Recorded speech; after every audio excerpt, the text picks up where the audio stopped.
What's up, everyone? Welcome back to another episode of Rev Sports Wrap It Up. I am Josh, alongside the lovely Sola. We got a lot of winning to talk about, but how are you doing? Doing great. We're going to have soccer in the World Cup literally in every single topic. You might think, oh, we're talking baseball. No, we're talking World Cup. You might think, oh, we're talking hockey. No, we're talking World Cup. We're talking NBA. No, we're talking World Cup. But we are switching up the show today because we have a very special guest, one of our own Discord members, Jason. Link down below. Link down below to join the Discord is free. So we are doing hockey. We're going to light the lamp, start off the bat. Let's bring him on, our very own Hurricane fan, Jason. Dude, 20 years, is it worth it? I don't know. As a Dallas fan, is it worth it waiting for fucking ever? I didn't want to bring it up, Josh. I was going to let you. Worry. I wasn't going to bring it up that we've won 2 Stanley Cups since the last time the Cowboys have won a Super Bowl title. But I was trying not to bring that up, but I have to now because you did it. You did it. But yeah, it was magical. I loved it. I loved every second of it. It has been a fucking absolutely banger of a season. To all the haters, and especially PK Subban in the sports media. Fuck you. I don't know if you guys heard me. Is there any fuck you, you're cool, fuck you? Yeah, no, it's like I swear to God, I fucking hate PK Subban. He is an absolute dickhead. He can't even walk it back and with some class. He's just got to be a dick regardless. I know he was a predator, and I got mad love for you, Josh, but he's still a dick. So it's a weird thing to say. I know he was a predator out of context. That's a good point. Nashville predator. Nashville predator. Nashville hockey predator. Yeah. Yeah. Did you just say Preds? Preds were. Yeah, the Preds. The Preds. The snaggletooth like tiger mascot. You know. Mm-hmm. Yeah, but yeah. It is. I have some serious FOMO right now because I'm not in Raleigh. Going to like I was in 2006. 2006 was a really special year for me because I met my wife. But it was also like she brought me some joy because like she moved to North Carolina and the Canes won, and it was kind of cool because then I was able to go to like the celebrations and the parade and everything else, and it was really awesome. And that's when I met Rod Brind'Amour for the first time. Was in 2006. And it was fucking awesome. And I've been a massive, huge fan of his ever since. Y'all all know me 8 years ago when he got hired as the Canes coach. I went fucking ape shit because I was so excited, and he's been absolutely fabulous. He's changed the culture in that city because the Canes were in the toilet following they had a good run in 2009 when they made the cup. Went to the cup final, and then in the Eastern Conference final, and they got blown out by Pittsburgh. And from 2009 until when Brind'Amour got hired, they were trash. And so it's one of those type deals where now if it feels so good. 20 years has been it's so awesome. It's such a great experience. I was screaming my head off. I lost my voice screaming. I was so excited. Thursday night during game 4. Game 5. I'm leaving a Pirates baseball game. I'm literally scrolling on my phone as we're walking down the street because they're going up, and I'm going and at the second I saw that they were up 4-1, I lost my shit on the street, and Pirates fans and Dodger fans are looking at me like I'm out of my damn mind because I'm screaming, "Go Canes! Canes in 6, Canes in 6, Canes in 6," and I was just losing my shit. And then it's been fun. I feel the love, and it was great. I mean, but can we talk about the records? Oh, we're gonna get into 16-3. First team since 1988 to win the Stanley Cup in less than 20 games. The best team since the Gretzky's Oilers. Come on. This is just fuck you, PK Subban. Seriously, it's just you guys got over the hump. I know of the Eastern Conference Finals. You're welcome for the Panthers not being in the playoffs. I think if the Panthers would have been there, I think we would have whooped that ass because it was just they were on a mission from day one, and it was just it's so nice. And I'm sad now because I feel like Jordan Stahl is going to retire, and some of these other Canes that have been there for a while that might retire. But they deserved it because my God, my God, my God, my God.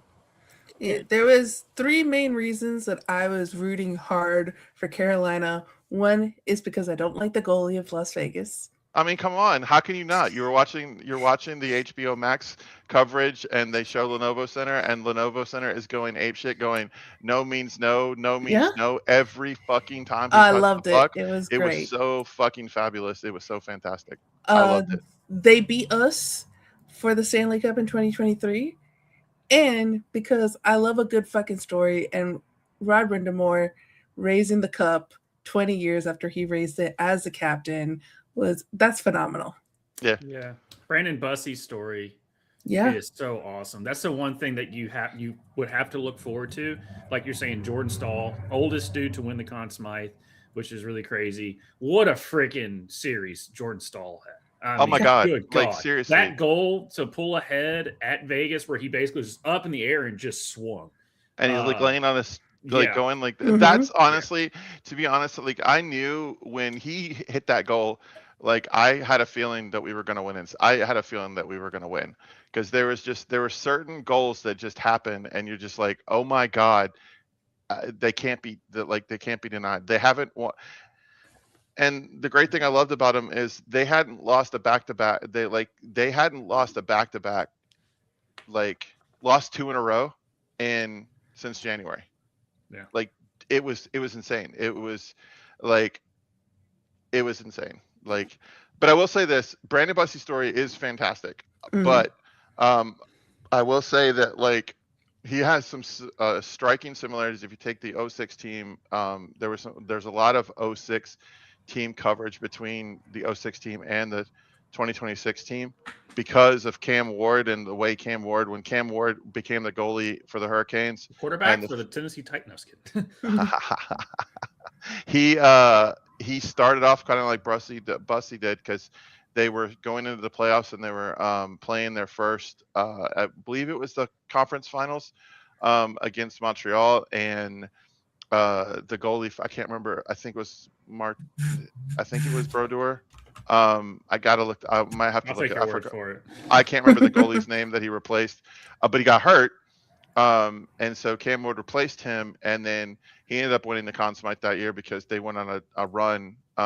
He was so absolutely phenomenal in the Stanley Cup final, and it was one of those like fabulous runs that you just absolutely just love. And if you haven't got it, there's a bunch of videos of them celebrating. There's a great video of Rod the bod showing off the bod, and go watch it. There are clips, and and I will say this as a sports fan, I don't care who you are as a sports fan, when you see Jordan Stahl like celebrating with his brothers, you cry because it's just like, and you see like some of these players who have been with this team for 9, 10, 11 years, and they've been fighting tooth and nail, and wondering, are they going to be good? Are they ever going to make it through? And as you said, they finally got over the Eastern Conference final hump, and then they win the cup, and it's fabulous. So speaking of Brandon Bussey, he's the first goaltender in NHL history to make his first 2 postseason starts in a Stanley Cup final and win both games. His 33 wins are tied with Stephen Mason for the 5th most by a first-year goaltender, and going undrafted, playing 111 AHL games. He was claimed off of waivers by the Canes and became the fastest goalie in NHL history to 10 wins. Thank you, Florida. You're welcome. He is also the first undrafted goalie to make his first career playoff start in the Stanley Cup final. And before the Canes, he was previously under contract with the Boston Bruins, playing for the AHL team, the Providence Bruins. And now, and then he Stanley Cup winner. Yeah, and then he signs he signs a deal, and before he can actually play in the NHL by Florida cuts him and waives him, puts him on waivers, and Carolina's right there to take him off their hands. And it's honestly, it was. You guys were also trying to get Bob from us. You were trying to steal Bob from us. I honestly, I'm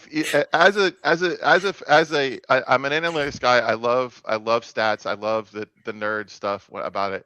And honestly, go read the story for the general manager of the Hurricanes, because he is I a love him. I nerdy love geek, him. and I'm just like, it's one of those type deals of like, he is one of those like people that baseball GMs would hate. He is Moneyball I have videos yeah, to send you yeah, of Tulsky, that's his name. yeah. Eric Tulsky, he during the oh my god, tailgating, there we go. English is hard. So during tailgating, he goes out and he does all of that stuff. And the hockey podcast that I listen to, What Chaos, they were in Carolina for game 1, and they decided to all dress up as Eric Tulsky, and they were like, if anyone else wants to dress up as Eric, so they showed up in suits and red wigs, and they were just walking around the tailgating as Eric Tulsky, and people were just like, hello, Mr. Tulsky, how are you doing, Mr. Tulsky? Yeah, because he does it. Yeah, it's Yeah. one of the great things about, that's the thing I love about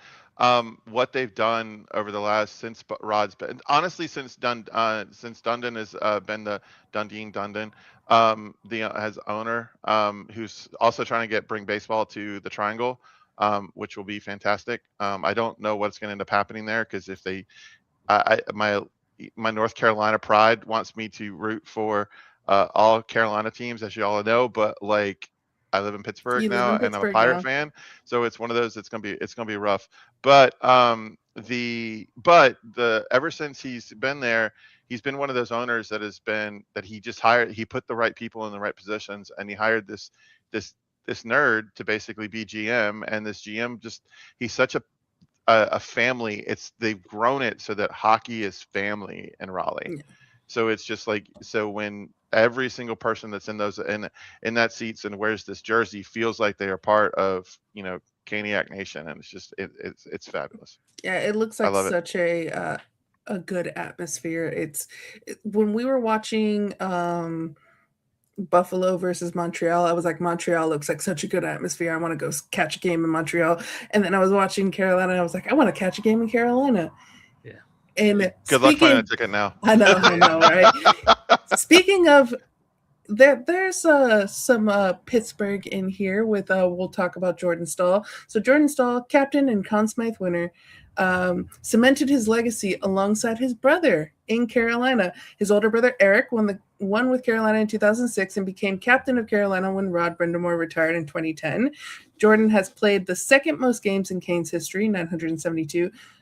Jordan was also on the 2009 Stanley Cup winning Pittsburgh Penguins and became the third player from that team to win the Conn Smythe, behind Sidney Crosby and Evgeny Malkin. Jordan also becomes the first player since John Belivier. I'm guessing it's French because that's what it looks like. French Canadian. In 1956 to score in each of the first 5 games of a Stanley Cup final. Well, and Jason, you were trying to remember a player from about the 06 team. I can tell you what, his name wasn't Jackson, okay? Because that was a weird stat as well. Because that's the first Jackson to ever win a Stanley Cup or something like that. There are so many there's also the fact is that because what's his I can't remember. I think it's Slavin. It's either Slavin. I'm pretty sure it's Slavin. One of the Canes played on the U.S. team, and he is Slavin. Yeah, and he won. He's one of the very few that has ever won a gold medal and a Stanley Cup in the same year. And so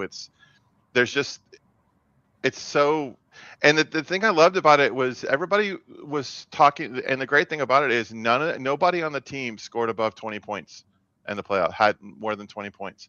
And you had this roster group of construction. them. Yeah, you had this group of them from 18 to 12 where they were just they were all there.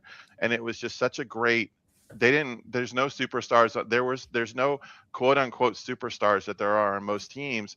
We're not going to have a 25 point, person. And so that was the other thing about PK Subban and some of these other national media where they refused to pick Carolina. They kept picking Vegas. And to be honest, I understand that they have had good playoff series, but the team won 39 games in the regular season. Yeah. They barely made the playoffs. They were sweeping or gentlemen sweeping everyone. It was one of those things of if you were watching Vegas, Vegas struggled in some of their first few series, and it was one of those, like, Vegas had the momentum, and Carolina was like, oh, we're just gonna win our 4 games like each time. We're gonna either sweep or we're gonna gentleman sweep. And it was one of those, like, okay, I get it. You want to go with the team with momentum. You also want to go with the team that I low-key tinfoil hat think that the NHL wanted to win. Yep. And so the broadcasters were trying to be like, hey, look at Vegas, look at Vegas, look at Vegas. And it's just like, the 2 best teams in hockey this year was Carolina and Colorado. Yeah, and everybody wanted Carolina and Colorado. And I think that series would have been absolutely fantastic if we had gotten a Carolina-Colorado series. But Colorado got bit by the President's Cup trophy curse. Yep. That is a real damn thing. And, you know, the other thing is like, which I didn't understand, is this Carolina team, like, for the last 8 years, this Carolina team has been, if not one of the top team in the East for the last 8 years. Like, period. They've made it to the Eastern Conference Final, like, how many years in a row? I picked them last year. They won it this year. So congratulations to the Tampa Bay Lightning. They are going to be your 2020. I mean, it's Carolina team reminds me of, and Justin kind of said it was like the Knicks run, but they reminded me of, they just would not quit. They're a better structural team. They play a little bit. There's not as much me ball, even though the Game 5 with Jalen Brunson thing, we'll get to that. Okay, we will cover that. But it was just very similar. The vibe of Carolina was very similar to the vibe of that New York Knicks team. And both of them are hoisting trophies. Both of them. So both of them. Yep.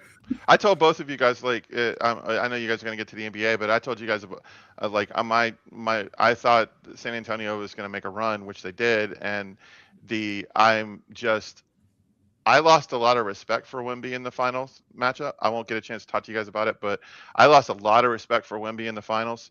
The way he played, the way he carried himself, the way he walked off the court after the game was over. I didn't like how, like, some of the nonsense that he did. Because one of the things I absolutely love about hockey is the handshake line at the end of a series. Mm-hmm. It is one of those things that just, like, it's the sportsmanship stuff, because you can absolutely see on Vegas's face they did not want to be there. But you could honestly, but as the Canes and even Brendan Moore was like walking, and the staff was walking down, where is they're hugging them and they're like, you got this, you're going to be good, you're going to be good, you're going to be good. Like, because some of those players are fantastic. And I think the fact is that because they did 6 games against, and they kept on going to 6 and 6 and 6 and still until they got to Colorado, they were beat. Like, and they started getting injuries. They refused to change their goalkeeper, where, like, Carolina did, and they refused. And Torts even was just like, that's the stupidest question I've ever heard, when someone asked, would you go to your backup? And that's not a stupid question. Carter Hart is considered now the worst goalkeeper in Stanley Cup history, because he kept letting, 5 games in a row that he let 4 goals in, and then in the final game he let 3 goals in. Yep. And and I think it's the fact is that, like, even if, because of the rest, I think even if it came down to, like, when you were like game 2 or game 3 or one of these earlier games in a 7-game series, you give your goaltender, like, even when they're I think if they had, after, like, in game 3 or game 4, especially when they're in Vegas or when they were having one of these, like, long trips, you give your goaltender a break. Especially if, like, even if it's, you give him, like, you let him play 1 period and then let him sit. Sort of like, now I know that there was talk at the beginning of the playoffs that Frederik Andersen wasn't even going to be the starting goalie because Bussy did so well in the regular season. There were people screaming to let Bussy do it, and Carolina went with Andersen because he's got playoff experience. And then and I will shout out to Andersen. He did phenomenal in the playoffs. He got him there. He got you guys. And he got, honestly, I think he got smacked, and, like, he got hurt, and they wouldn't say that he got hurt. This is one of those type Every deals where I hockey love it. We'll get the injury report probably in a This few is one of the weeks. things that I absolutely love about the NHL is the NHL doesn't give two shits about like if they're not as specific about injuries and not like with the NFL because we're so used to like, oh, person sprained their thumb, they hit their pinky on a button on their remote control so they can't like their pinky can't play, so like it's one of those type deals. I remember in the early 80s with Danny White, like the joke was he like broke his hand like flushing a toilet. Like it's one of those like stupid things, but it's like one of these things where but in hockey they go like upper body injury, lower body injury, undisclosed injury. They just have to say he's not that's why they do the healthy scratches and all that sort of stuff. And it's so the game like so you didn't know, you thought he was hurt but then you weren't sure, and then when Busty started going really well, especially that game, and the only game that I actually watched other than the last period, the third period of the game 6 was the double overtime game, and I saw Busty come in and play, and it was he because you thought that game was over. They're down 4-0 and they're going to get their tail kicked, and Bussy comes in, they barely lose, they almost win that game, which was impressive as it was, and it goes to double overtime. They on a really fluky, we've seen it all. NHL fans see it all the time where it hits a bad bounce off the back wall and barely touches someone. And then, it's the person who got credit for the goal barely was the last Vegas player to touch it. And that was the crazy, and that's the game winner for the double overtime. And then, they go back to Raleigh and that's it. And it's, yeah. And because for fans to know that are watching the show, like Jason did not watch the other games until the final third period because he did not want to curse his team. So he was actively following the score and then watching highlights afterwards. But he was like, I'm not going to curse superstition, which all baseball fans know. Like I said, I turned on the blowout game because they were getting blown out. I was like, I can't, I can watch this game, and then they still lost that game, and I'm just like, wait, was I the reason why they didn't lose this? Why was it me? Was it me?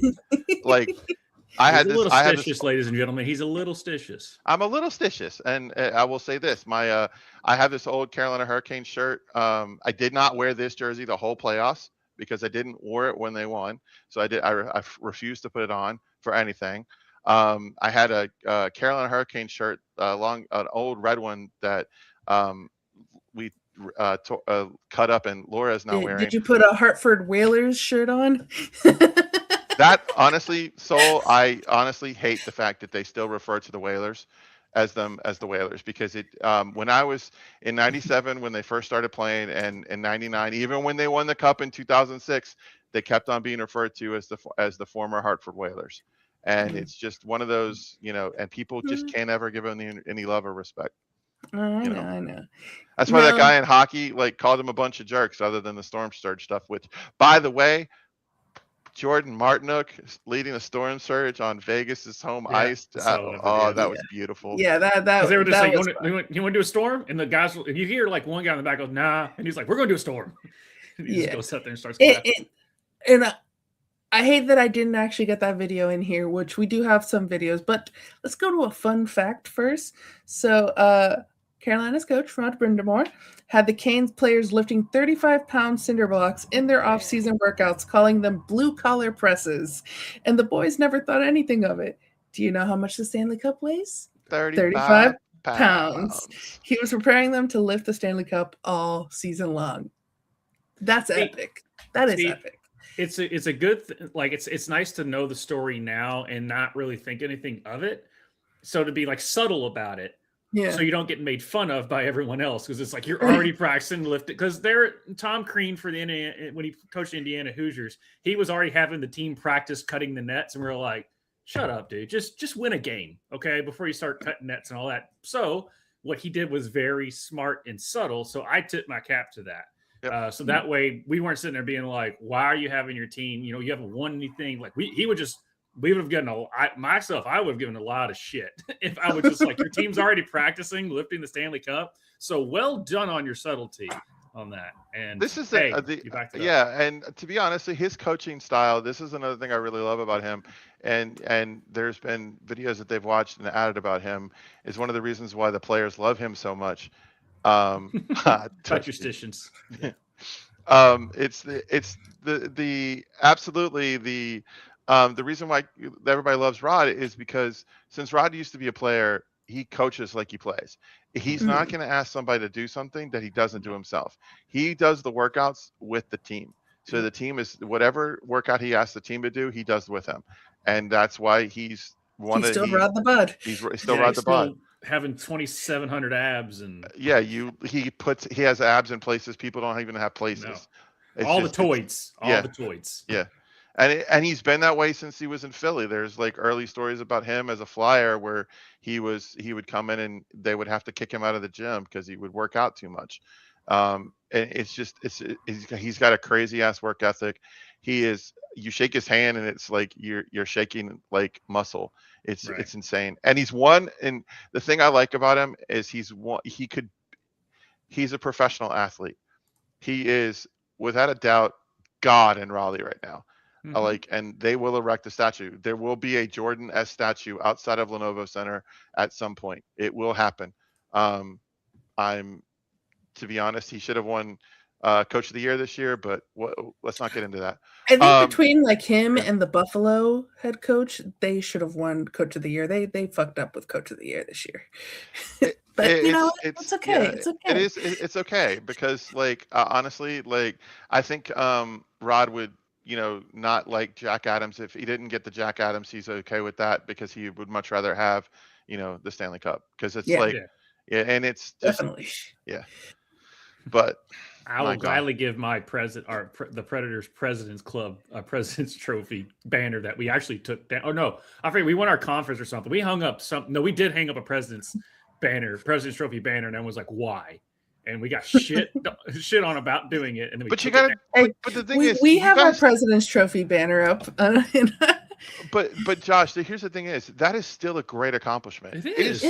You're playing the NHL season is by far one of the toughest, and I call no bullshit. Like Stanley Cup is the hardest trophy to win in sports. Oh yeah, 100%. It's hard as hell. And winning the President's Cup trophy is even harder because that is a absolute mess ton of games, and some of these are back to backs flying from Winnipeg to Miami. You're in a back to back. Or New York to you're crisscrossing the country constantly, going across all these sort of stuff, crossing time zones, doing all this sort of stuff. And it's rough. But they're still playing, and it's just and hockey. I mean, for God's sakes, skating. Are you serious? You're a 300-pound guy, skating and looking like a freaking, person on a hockey, skating. I mean, I watched off campus. Blades. I watched off campus. Come on, that's not easy. So it's just and I mean, honestly, there's another great story is the fiance of Brendan Bussey is, if you're not following her on social media, go follow her. She's absolutely fabulous. Some of her videos. It's cool. Yeah. It's cool. And his family, just being there and them showing him the family celebrating Game 5, and he's like, "Why you gotta do that to me, man?" At the end too, because he's getting emotional. So low key, I've become a Brandon Bussey fan, and low key, I've become an Andrei Svechnikov fan.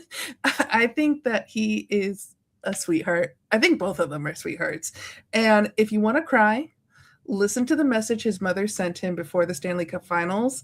We don't have it here for you because it is in Russian, but there is subtitles. And after he won, he was making confetti snow angels on the ice, which was just so adorable. So I have now become a Svechnikov fan.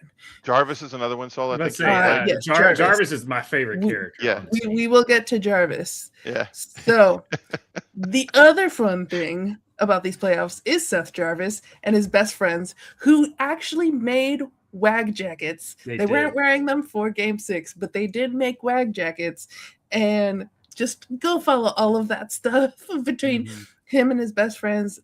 It is so funny. They did the siren. They did the siren one. They did the siren one game. They are absolute staples in Raleigh. It's absolute. They're fabulous. They're funny. It's great. It's really great. And honestly, like when they won, and he's hugging each and every one of them, and then he's doing confetti angels with his friends, like, and it's which we have a video here of. Yeah.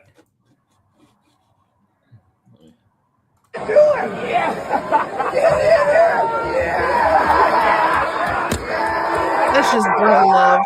Yep. That's just Canadians. Those are all Canadians. That's just some Canadian love right there. Like if you don't like that, you come on.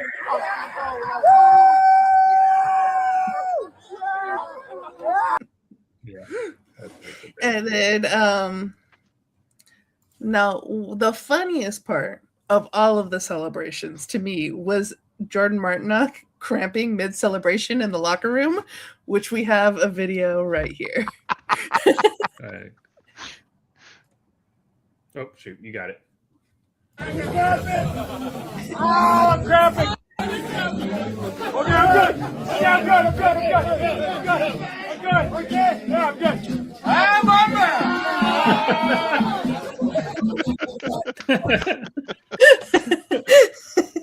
He's good, guys. You know what I really loved? If you watch the Jordan Stahl, when Jordan Stahl brings the cup into the locker room, you see the fact is that in that locker room, unlike like the NBA one and some of the other ones that you've seen, where it's all the adults, there's families in there. It's like the entire and not even.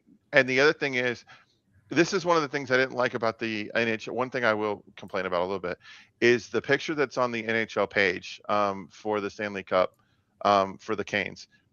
They cut off Rod Brindamore. He's not in the picture because he's on the left-hand side. He's on the left-hand side because they had their entire, just like when they won the Eastern Conference Finals, and they're taking the Eastern Conference Finals stuff, and all of the people that are out there, you've got trainers, staff, executive assistants, like videographers, like random people, like anybody that was part of the staff. Like I said, they're a family. So the entire family was there, and there were so many people there that the left-hand side of the picture is completely cut off because they and that's it.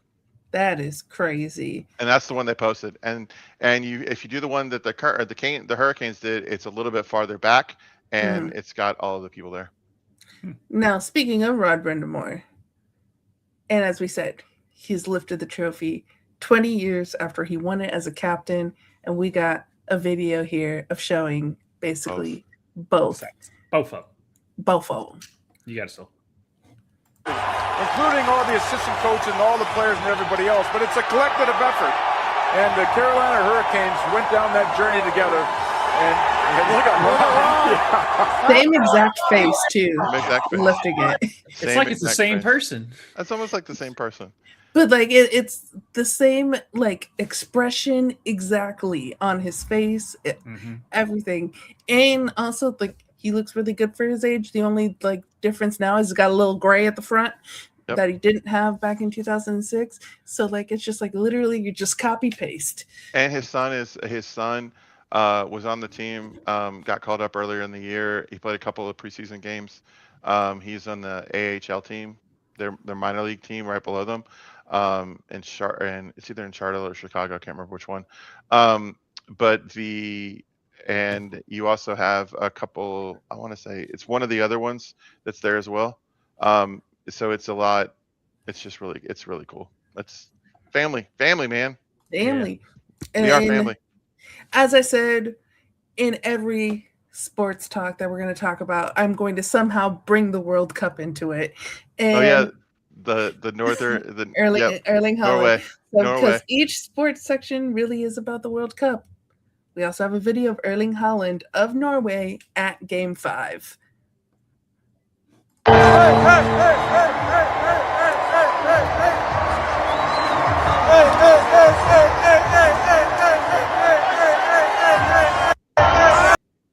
Looks He like was he up was in having fun. there was a lot of members of the Norway national team Mhm. there. There was he was up in the box, but then they had a lot of They them. There had was two some, down down by the ice. in the first row and Yeah. mic'd up. Yeah, It was it was fun. Yeah, and that's the whole entire thing. This is the thing I love about another thing I like about the NHL. It's when a team actually wins the Stanley Cup, it literally is a world championship because Mhm. there are people that play on these teams from all over the world, and it's a great sport. I love hockey. It's just yeah. Yeah, Best sport to watch live. Yep. Oh my God. Josh and I say it all the time. Oh my God. I honestly during the opening rounds when Philly and Pittsburgh were playing, I was praying to God that Pittsburgh and Philly would Pittsburgh would make it through so I could go watch the Hurricanes play the Penguins and that I've done I every time they come to Pittsburgh I go watch them.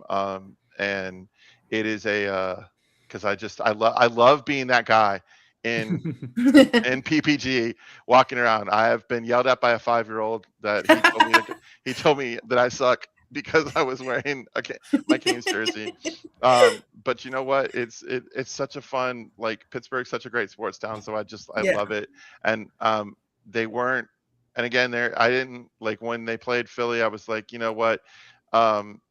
They're not ready yet to be in the playoffs, so it's one of those things. But it was still great. Well, thank you so much, Jason, for coming on and talking about your Canes. I hope that they do well again next year, but not Make too sure well. you guys talk about the German guy that's going around the South and going around the U.S. No, we've got a whole section for Freddie. Okay. We've been talking about Freddie since last week. Did you not watch our last? Yeah, we've been talking about Freddie. Wrap it up. We've been talking about Freddie. Did you see about TJ Watt and TJ Watt putting him up? That was pretty awesome. Yes. We got you covered, Jason. Two things, Jason. Number one, I saw for some reason I'll remember Chad Ochocinco didn't realize how to pronounce rally correctly. He thought it was pronounced Ralia. Yeah. So that was hilarious. Watch ESPN. Watch ESPN when Greeny kept on referring to it as rally, and it was one of those where I was just like, dude, come on. It's all right. Hey, as a person from Louisville, you don't say Louisville, and they do it all the freaking time. But so now you're okay with them extending Bryce Young, right? No. Okay. Well, I figured you won the Stanley Cup. No.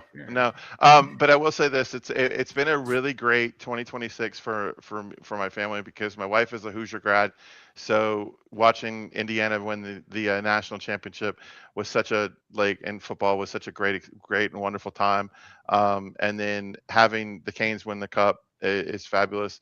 And I know you guys don't normally talk about the College World Series, but UNC is playing in the College World Series and is right now the favorite to win the College World Series, which will be epic if they win the College World Series. I would absolutely love it. But another really fun thing that was announced a few days ago is Carolina men's basketball, and the Hoosiers are playing an exhibition game in Indianapolis, and you're going? Nice. We will need pictures. Yeah, it's I'm really looking forward to it because it'll be the first time I get to see Malone, the new coach for the Heels, and I'm really looking forward to it. So yeah. Well, thanks that's for having awesome. me, guys. I appreciate it. Thank you so much for being here. Glad we could be a part of your celebration. Yes. I will tell you this. I'm really glad that it happened on a weekend because oh sweet Jesus, I was exhausted the following day. The game ended. I did not sleep go to sleep until 2 a.m. I was exhausted. I lost my voice. It was That was me 2 years in a row with the Panthers. So I get it. Feel a little bit different in 20 years, I guess. Yeah, and I'm old now, so I can't do those all-nighters like I did in 2006. Yeah. All right. See you, Jason. Bye, guys. Thanks we'll a lot. talk to you in the Discord. Yep.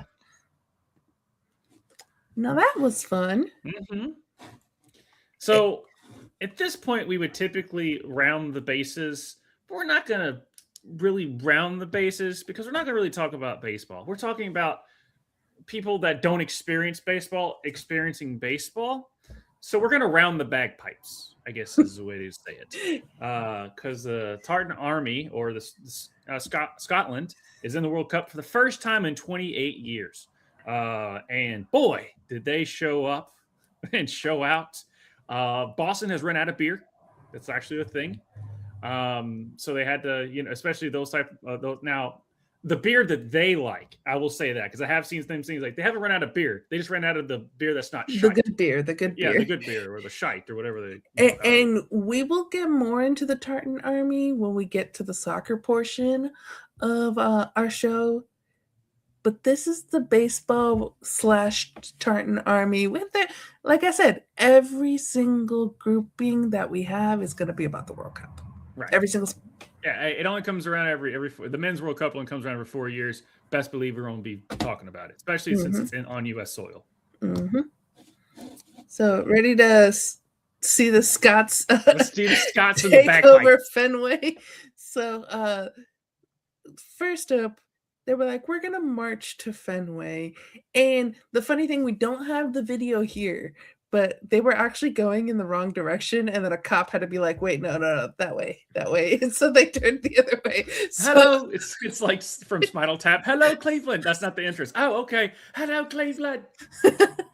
So here is them marching to Fenway.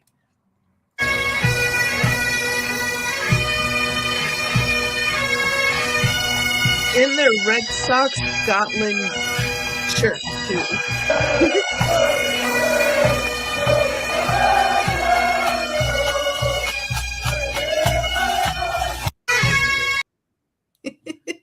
It's great. And then they did do a little compilation. There's so many videos of them at Fenway that you can see online. And this video that we're about to show you is just a little small compilation of them at Fenway.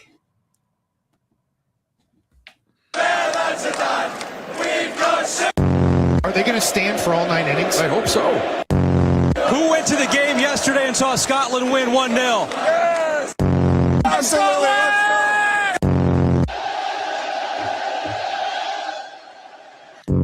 I think many of them have slept. No. Still singing from the break. The song's been over for minutes. We absolutely love you. You are fantastic. You've represented us. I love the hat, by the way. I'll stay out here for as long as you want me to stay out here.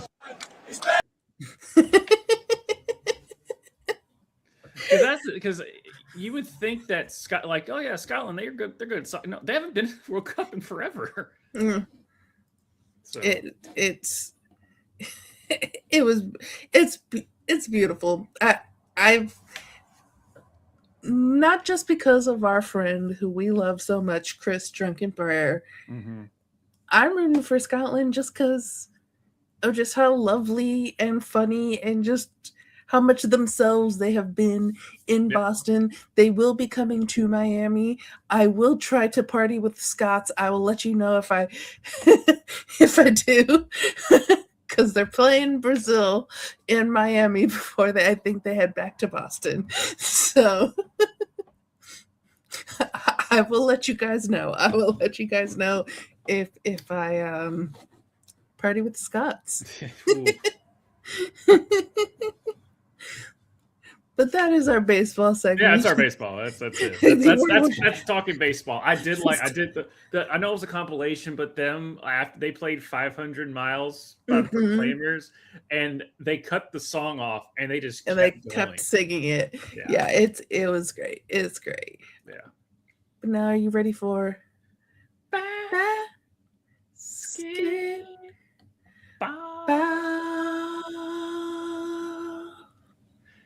And after 53 long years, the New York Knicks, I will not say their whole actual name, because that could be, someone could mishear that one.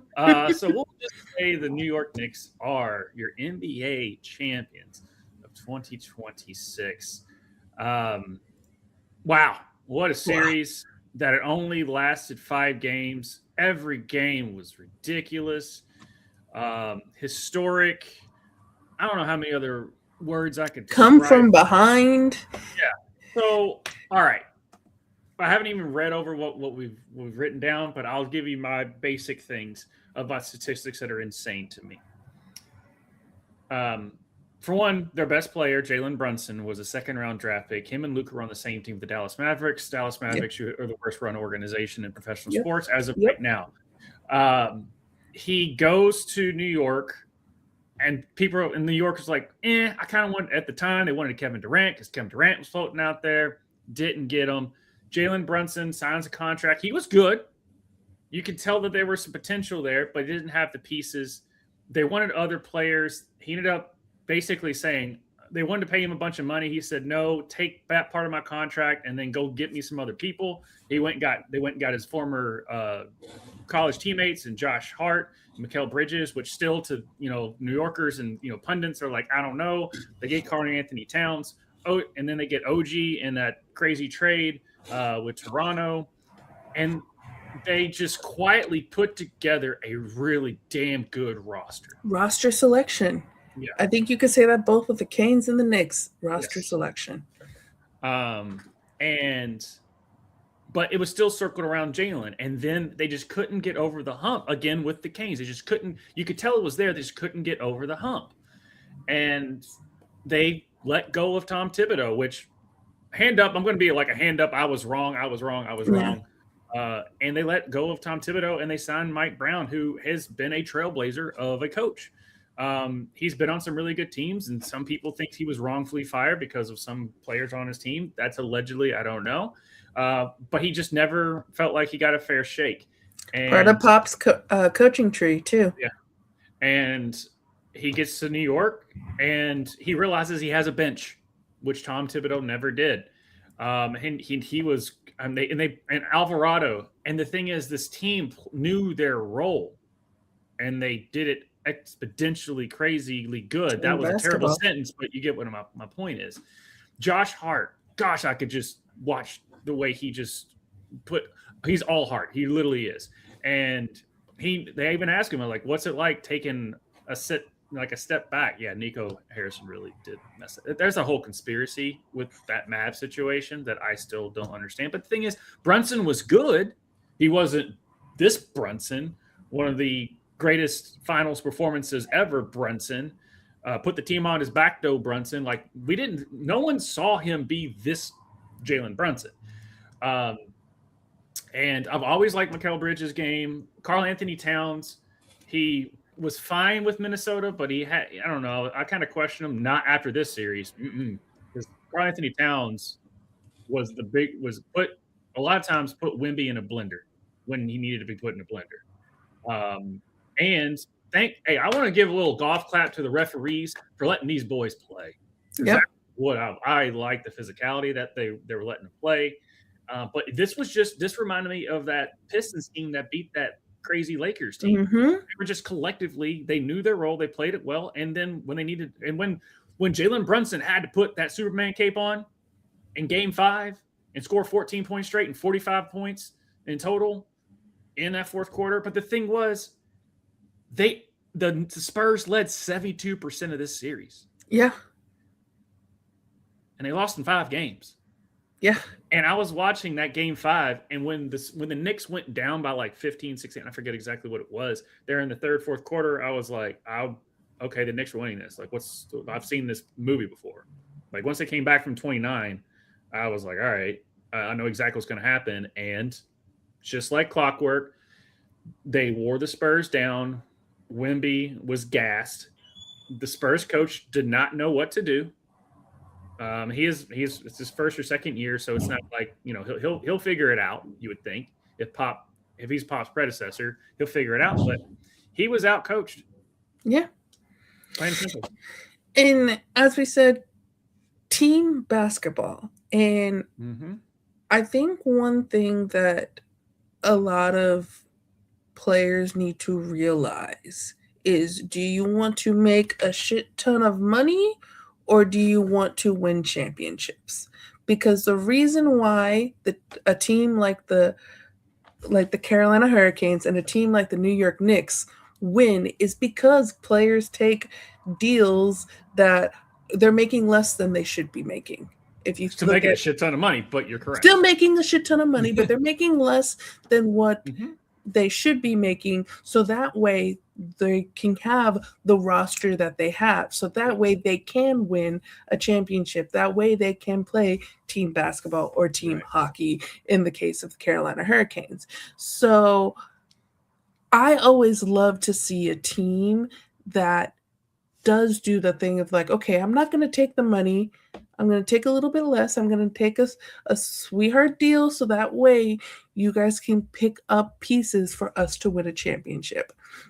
And I always have so much respect for the players that do that and for the teams that do that. And when they win, like, I think that's really good for the sport. So the fact that that was the case now, along with the vibes that New York was bringing, is such a good thing. Yeah, no. And I mean, Tom Brady did that for years, which helped that 20-year dynasty because Tom Brady kept taking pay cuts. They've tried to restructure Patrick Mahomes' deal to make it to where they're not hitting the salary cap so much so that they can keep adding to the roster, which that's NFL talk. But yeah, this roster was always going into we thought that Boston, and we even said, like, I thought whoever won out of the West between the Spurs and at Oklahoma City, we're going both of us said that. Yeah, both of us said that. And after that first game, I was like, if they're going to let them play for this whole thing, Knicks are not going down without, like, they're going to go down swinging if for some reason the Spurs make any correction. And De'Aaron Fox was god awful. Yeah. Thank you for bringing that up, Jeremy. Good. Dribble the ball for 1 or 2 seconds, bro. You win the game. Yeah. 1 to 2 seconds. And good God, he was the only person that was actually worth a crap the whole damn game was, I think, Dylan Harper for the Spurs. Like, he was at least consistent, and he's a rookie. Yeah. I know, Wemby, you're young, but you've been in the league long enough. De'Aaron Fox, you're supposed to be the veteran. You're supposed to be the leader that everyone's like, all right, settle down. We got this. Don't worry. And you're the one out of control. So. Yeah, it kind of felt as you were going into this series that I was just like, oh, this is not the Spurs year. I was like, the momentum behind the Knicks was too strong, and I think also the Spurs, it was like just these little mistakes that they were making in this series that I was just like, they're not going to win. It's not going to be them. I was like, I don't see them correcting these little mistakes in a way to. I could see possibly them correcting the mistakes now in the off season to then do really well next year, but you couldn't see them correcting those mistakes in in 2 days we're gonna do much better. So, and I kind of, people always just sit there and point and laugh at the Knicks, but this team is just so gosh damn likable. It's so likable. And so 22 was finally born. She stopped fucking with the Knicks. And anyone who watches the movie Soul. Yeah. SOUL, not yes. my name. Thank you. I was wondering where you're going with that. Then when you said the movie Soul, I was like, oh yeah, that's right. She was messing with She's been fucking with the Knicks for a long time. And just to see even like Ewing and Mello and like all the Spreewell, like all of them, that Marbury, like of all the past. This past weekend, and we're going to get into obviously the men's World Cup. If you didn't come out real understanding why we love sports and why we do this show, after that weekend of sports, and I don't know what to tell you. Right. Now, as we were saying, the vibes of New York, so good. So good. We got some celebrations here. Hopefully don't get copyright with this one. Does it actually play this one? I don't think we'll get copyright because like people singing are too loud. They are singing the lyrics, but it is people's voices and not really the music. So we should be good. Okay. Don't jinx. Knock on wood. Knock on wood. Right. All right. Here we go.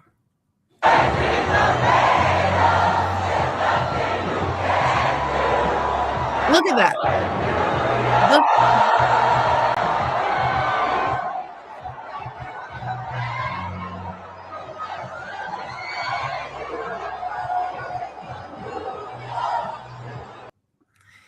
And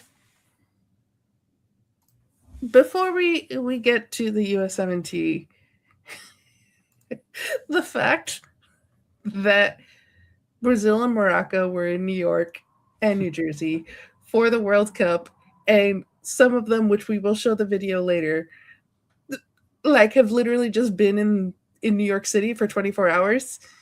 And this is their experience of the United States, is New York being out like that and celebrating like that. What a time to be alive. So much FOMO. I was like, I want to fly to New York right now. That's the best commercial that I saw after they won it, that kind of just and I still go back and watch, it gives me goosebumps, is that Nike ad that they put out of that guy. You know, I don't know if you've seen it.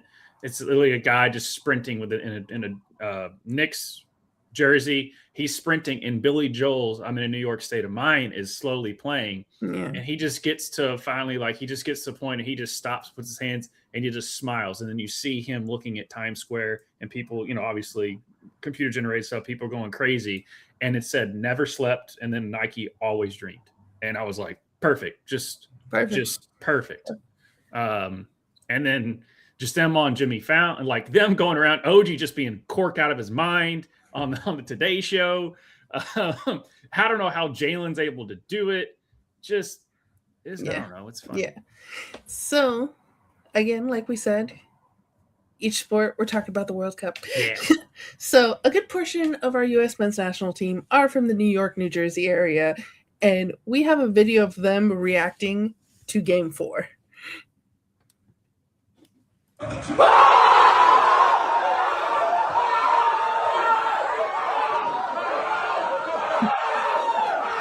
I love a lot of the comments are like, please don't hurt yourself.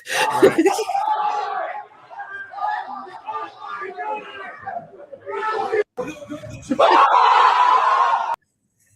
So they were hyped. If you want our reaction, go back when I was silently with my phone and that shot happened. And Sol was talking. I'm like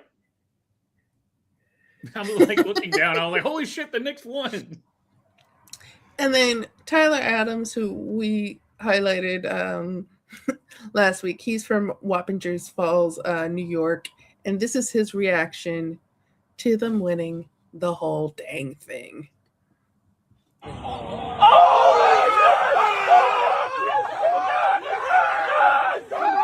go!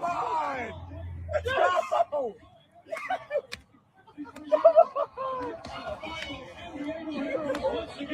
Tibbs! Come on! Oh my God. So hopefully he brings that energy to the US-Australia game, because he already had that energy for the Paraguay game. And we continue winning. Win, win, win. And as I said, the Brazilians and Moroccans joined in the celebration since they are in New York for the World Cup. And this Brazilian has only been in the United States for 24 hours. First time in the United States, and this is his experience. Мой первый день в Америке.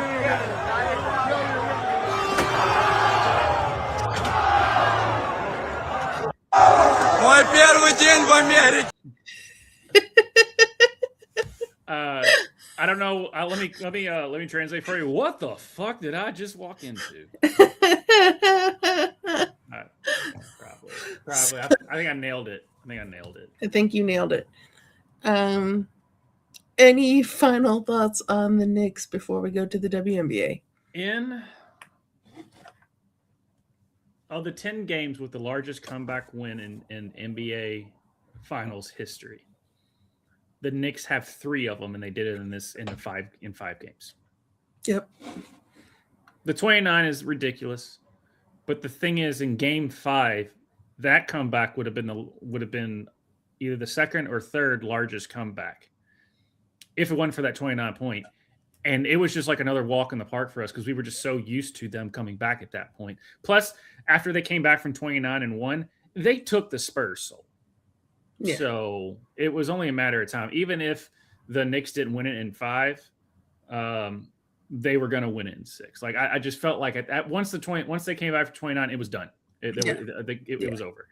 They did it against the Cavs in game 1, and the Cavs were done after that. No, we can't burn, but we have to burn buses. Okay. If you go to the south, we burn couches. No, north, they burn buses, apparently. I guess that's the thing there. So yeah. But and then I did see some World Cup people being like, the school buses actually are yellow. I thought that was a myth. No, these exist. I thought they were just in movies. Yeah. It was mostly the English. The English, like. So all I'm seeing right now is the Hurricanes won it for the first time in 20 years. The Knicks won it the first time in 53. Why not us? Why not? You won't break my heart? Fine. I'm used to it. 2 people won the first championship in a gajillion years. Why not the Cowboys? Might as well. It ain't gonna be the Reds. If they do, I think you might die of a heart attack from just like being so excited. The stress of it. But anyway. Yeah, why not us, Justin? Why not us? Speaking about it, me and Justin will be going live tomorrow night at 9 o'clock Eastern, 8 o'clock Central for Ruckus Wrestling. There you go. Yeah. Now, WNBA, haven't been watching a lot of WNBA this past week because of the World Cup, and I've just been watching a lot of soccer. other sports wrapping up as well, all pun intended to the show. So, I really only watched my team, which is the New York Liberty. So, big ups to New York this past week in basketball because they're doing really well on both the men's and the women's side. New York Liberty beat the Atlanta Dream 104-90. With this win, New York extended their winning streak to 6 games. Brianna Stewart had a 19-point, 11 rebound double-double. Jonquel Jones had a 16-point, 10 rebound double-double.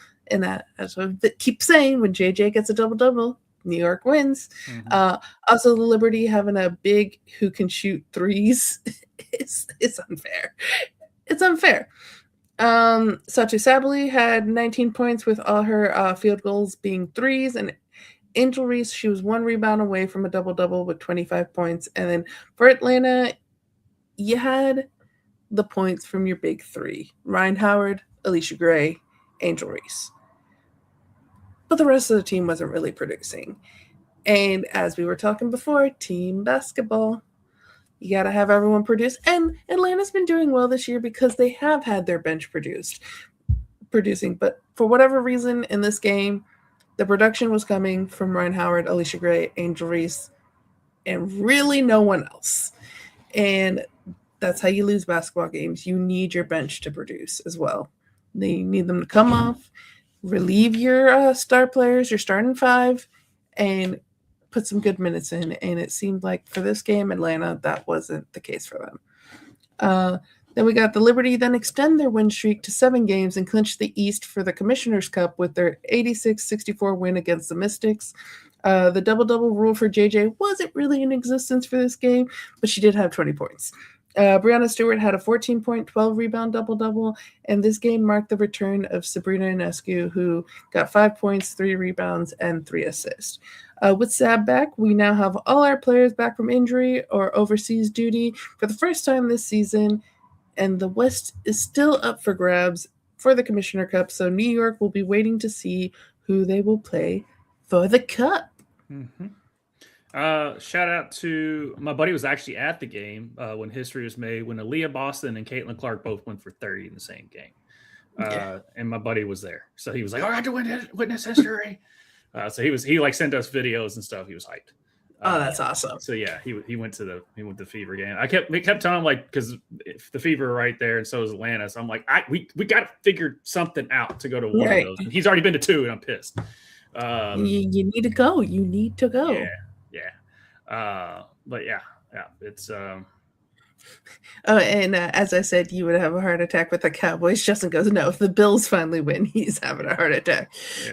Tishka with the English know about yellow.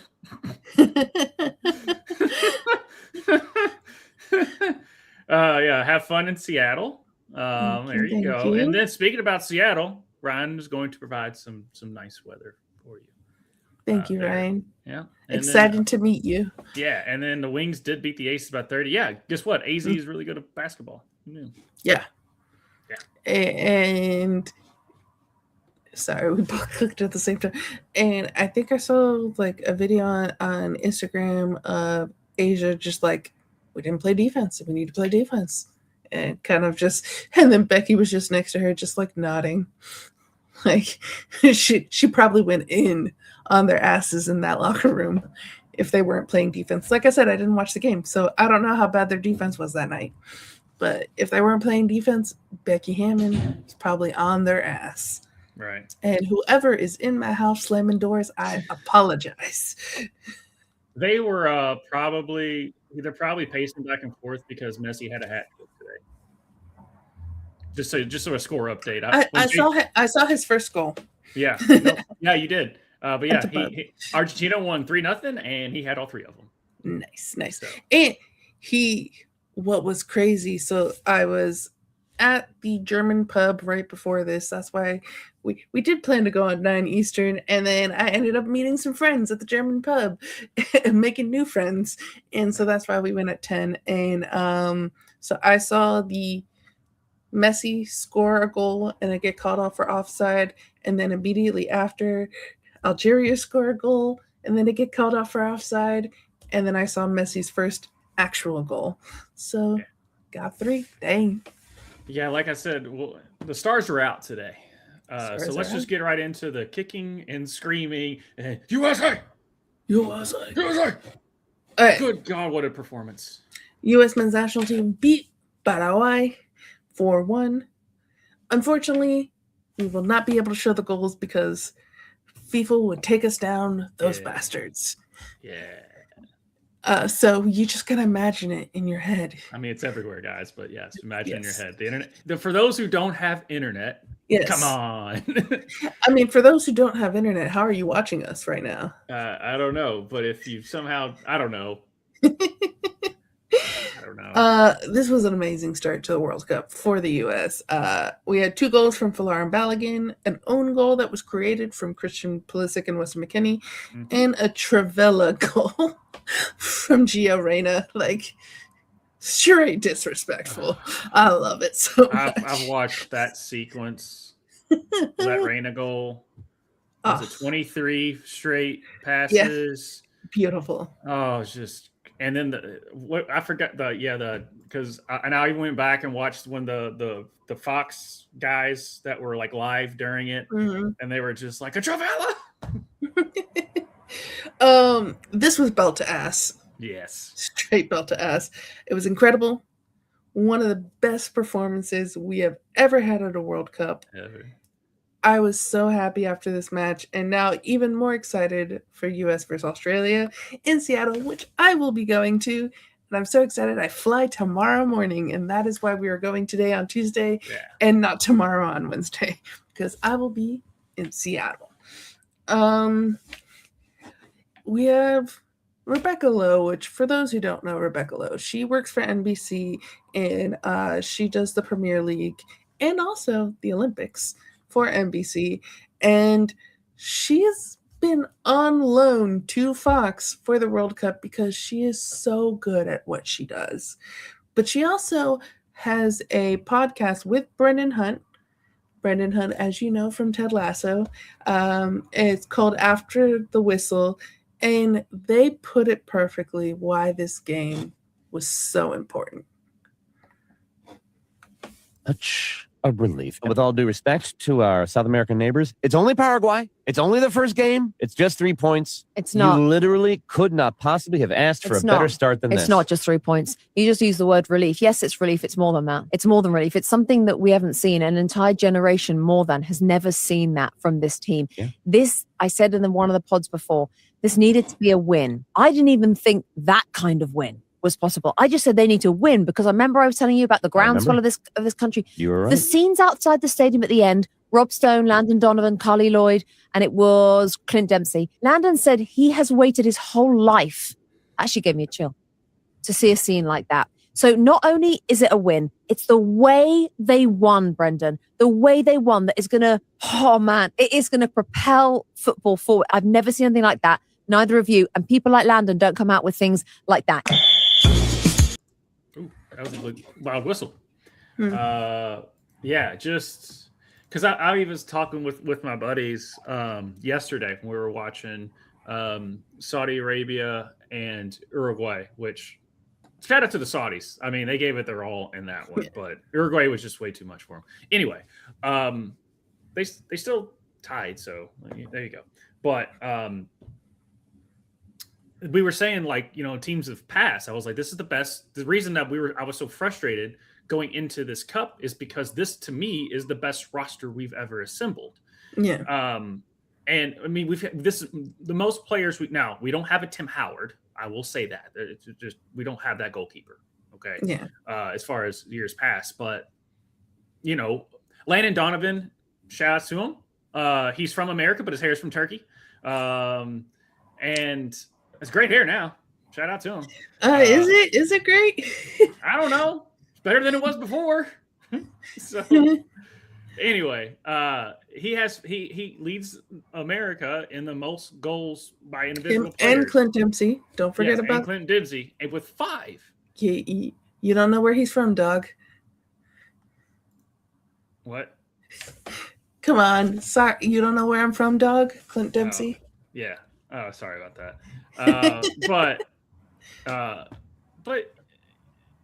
I always say Badunga, but that's not it. I'm going to mispronounce his name. But I keep calling Badunga because Louisville's got a guy with the last name Badunga. Balogun? But, yeah. Shout out to his mom not being able to get on the plane so she could give birth to him in New York. And this, I don't want to get too political here because we tend to try to stray away from that because we want to, for the most part, be positive. But sports are political, and the fact that there are so many players on this team right now who either they themselves are immigrants or they're children of immigrants or they are literally only on this team because of birthright citizenship, that is the United States. That is who we are. Yep. So people that want to take that away, you're going to take away the joy of this 4-1 win that we had against Paraguay. Yeah. And he might break the way this cup is going because there's more teams, there's more games. He might break the record with the way it's going. We've never had a striker like this guy. No. The way he dominated that second goal, which should have been his third. But he just, and that's not a bad Paraguay team. It's not like some. I will get into like this team is not bad at all. No. But we put belt to ass. We did. Gio with the cap to it. Just so good. Malik Tillman played. Just the boys played well. And because Gio got that. Because Gio got that goal, we now are top of the group too because of goal differential. But right. Going into this game, we were hoping for a win.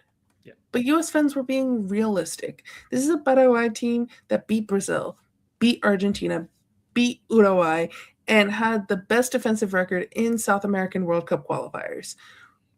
We never dreamed that we could win 4-1. No. What can we dream now after seeing a performance like that? I mean, we got to stay healthy, but to dream knows that from that performance, we can compete with anyone.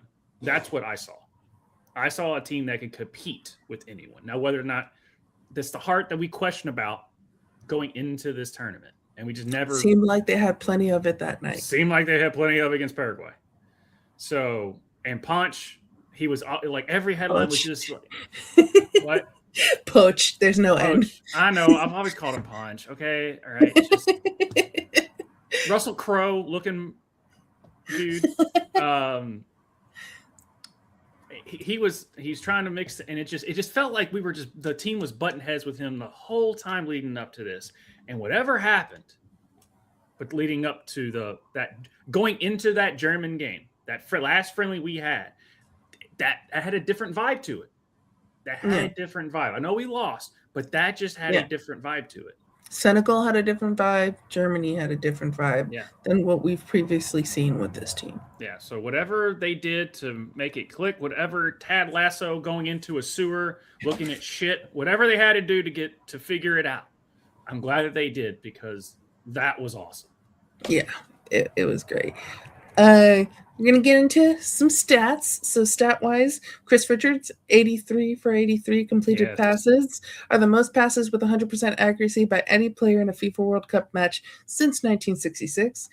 And then another fun stat, Folarin Balogun is the first American to have a multi-goal World Cup since Bert Pettenod. Am I saying his name correctly? I don't know, but his name is Bert. I can't get our coach's abbreviated name right. So you did it 96 years ago, also against Paraguay. Yeah. You're going to hear a lot of 1930 teams. 1930. As far as what we did against Paraguay. All right. Other World Cup games / stories. We're going to quickly go through some of them. Some of them is going to be a little bit more extended, but we're going to go through all the games so far. Mexico win their opening game against South Africa 2-0. The South Africans before the match, it might sound a little familiar to New York Knicks fans. Let's watch. My doctor's Kumalo. My sister's Bettina. Mandela is Tata. Come on,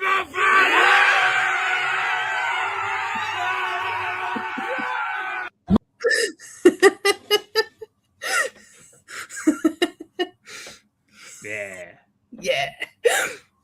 Hey, Julian Quiñones is the first person to score in this World Cup, and he paid South Africa back for the goal celebration in 2010. We're going to share this no sound, because we will get copyright. But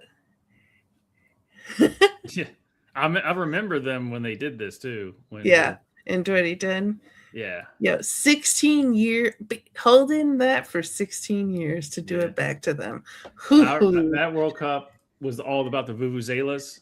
And I just remember watching it, and I was around family, and my granddad walks in, sees me watching the game and calls back, goes, "He's watching them damn bees again," because the vuvuzelas sounded like bees to him.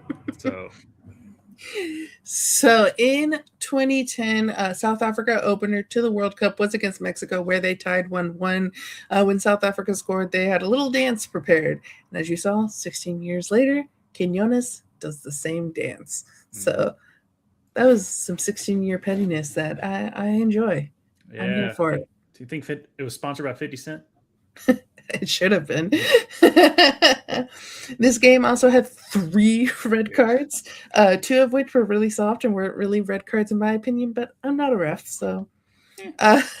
Trevor Noah, who is doing live watch-alongs of literally all the games, so he's got a lot of work going for him, had this to say when it was just 2 red cards. Team ever gotten 2 red cards in the opening of a World Cup match? If enough players get sent off, is there a chance they'll need me? They fly you in. I'm South African. They stop the game before they fly you but they can't play in the next games. Oh, you're saying, he's saying South Africa. I'm ready, guys. Has any team ever gotten... Trevor Noah to take the pitch for South Africa.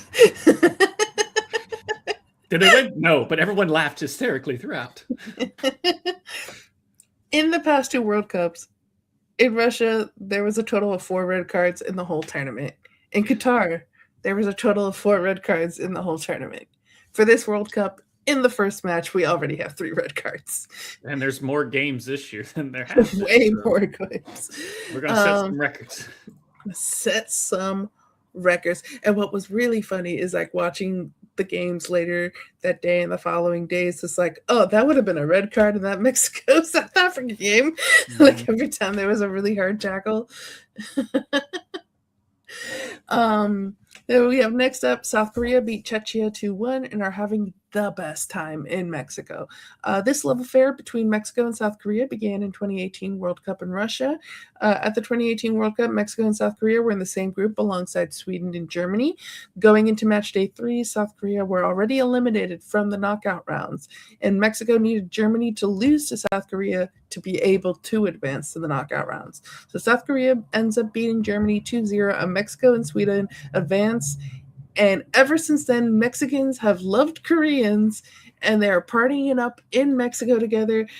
We cannot show the videos because there is music with it, but they're dancing to Gangnam Style. They're drinking cazuelas, and they're just having the best time. And as I said that I wanted to be in New York with the Knicks fans, I also want to be in Mexico with the Mexicans and the Koreans. Just them passing around the bottle of tequila and just chugging it. Yeah. Some Korean fans, they thought that they could bring tequila into the match because they're like, we're in Mexico. They'll let us bring tequila everywhere.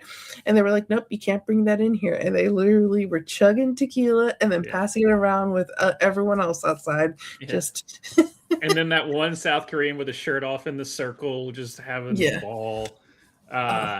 It's just good stuff. As far as the game, that was one that I was able to watch a little bit of, and I was surprised. I was like, wake up, South Korea, and they did in the second half because you just blinked and they were up 2-1. Son could not buy himself a goal in that game. Like, he kept missing, and it was one of those, like, South Korea was playing better, but it was just like, they're gonna lose this game if they I thought they get were the ball in the net. Chechnya felt like they were it wasn't just the fact that yesterday, like, Saudi got a cheap, what they call a cheap goal, just things buckled down or whatever. I thought I thought Chechnya was like, I was like, they're controlling this game, and then in a blink of an eye, South Korea took over. And Canada was predicted to win their first match against Bosnia and Herzegovina, and Bosnia was up 1-0 until the 78th minute when Kyle Larin scored, giving Canada their first ever World Cup point. They went to the World Cup in Qatar 4 years ago, lost all of their games. So this is the first time that they actually get a point in a World Cup match. Let's see what our friends over at Fan First Network have to say about this match. Commentary say it was his first ever goal for Canada. That can't be true. And you know what? Watching as a fan, I don't know if that stat is true, but it feels true. It feels like this guy hasn't made me excited watching Canada in weeks, in months, in years. I groan every time he tries to do some hold-up play. But today he did something that nobody will ever forget. And that is scoring today here in Toronto on June 12, 2026. That will go down in Canadian history forever. Thank you, Kyle. Thank you to all the players. I'm so proud of the boys. I'm so proud of the boys. I'm so proud of the boys. He's proud of the boys. And on June 12th, 2026, Canada realized you can play things other than on ice. So, obviously they did before, but I just like to give them shit. Did you see all the people that showed up in hockey jerseys? Like when I saw the parade of them like walking with all the Canadian flags, I'm like, there's a lot of sweaters in that crowd. Yeah, it's a little hot outside for those sweaters. That is a Canadian cultural thing. So that's not an indoor place. No. Side note, I have to give it to Bosnia. And mainly because Bosnia has one of my favorite World Cup songs this World Cup. And we're not going to play it because I don't know if we would get copyrighted for it because it is a song from Bosnia. But we do have some Bosnians at the game in Canada, but it still works. Let's watch.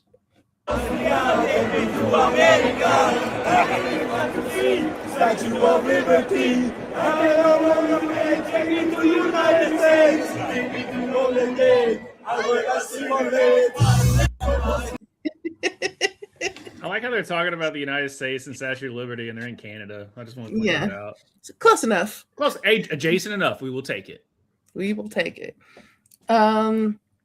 The U.S. wasn't supposed to take belt to ass against Paraguay, but we did. We did? We did. Qatar tied Switzerland, getting their first ever World Cup point. That was come on, Switzerland. You're better than that. But yeah. And now we're gonna get to the group, our favorite group.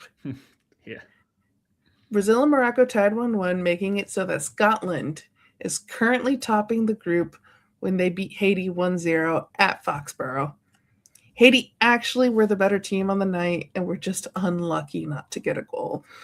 But I'm happy for the Scots because I've been enjoying their takeover of Boston, and I was rooting for them. So many stories. So the Scots learned that they cannot have open containers of alcohol in Boston, although I think the cops kind of like gave up on it eventually. But when they did find that, they were like, you know where we can drink? On a boat. So then they rented a boat on game day. This is the morning. So they're on the boat drinking in the morning. Let's watch.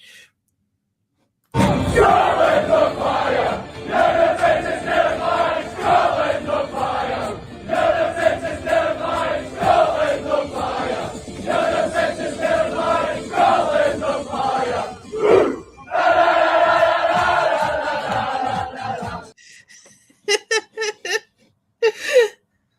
And the boat was properly named Freedom. Yeah. Freedom.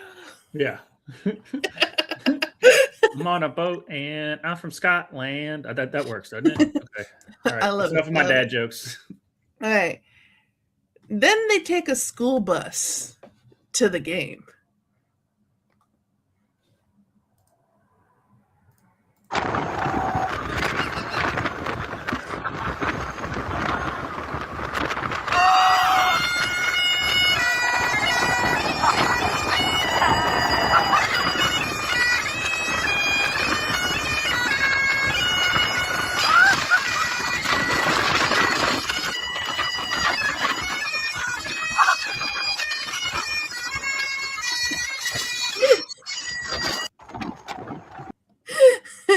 How did his hat stay on?